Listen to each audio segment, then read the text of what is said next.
Working at heights is one of the highest risk activities across the industry, and as roof tilers, we have to live with and manage that risk daily.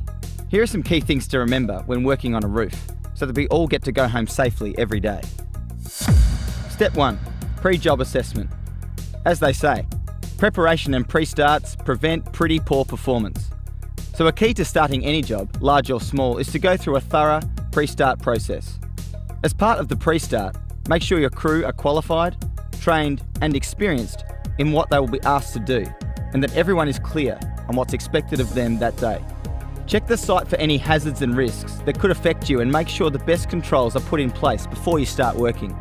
Also, check the weather conditions for the day, because they could impact your work depending on what stage you are at on the roof.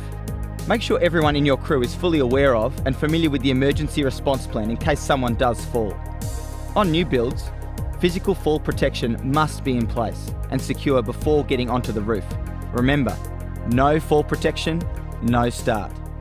If you are going to be working on a roof with a pitch that is steeper than normal, make sure the correct extra controls are in place to keep you safe. If you are not sure, check with your supervisor before getting up on the roof. One question or one quick check could save your life. Also, if you are working on a 2-storey building, make sure that all openings and penetrations inside the building are securely covered. Lastly, make sure you've set up a no-go zone to prevent injury to ground workers from falling materials. Step 2. Getting to and from the roof. Once you are good to go, take care as you get up onto the roof.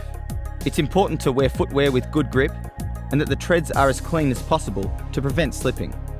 If you are using a ladder, make sure you use the right ladder for the height of roof you are going to be working on and that it's set up correctly at the right access points. If you're not sure, ask someone or check the Safe Use of Ladders video from the Roofing Tile Association of Australia, available on your phone. Step 3. Working on the roof.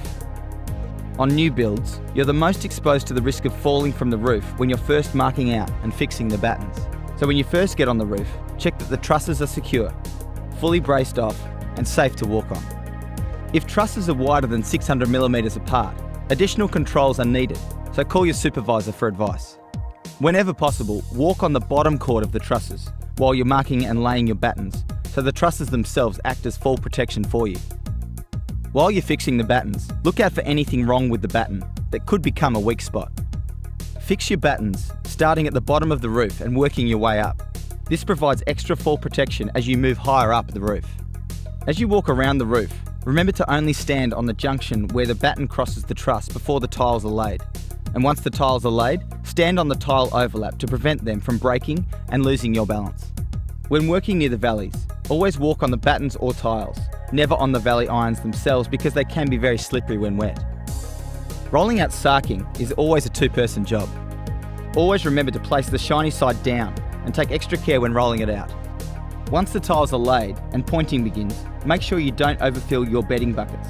No more than 15 kilograms is recommended. By remembering and following these key steps when tiling a roof, we can all go home safely every day.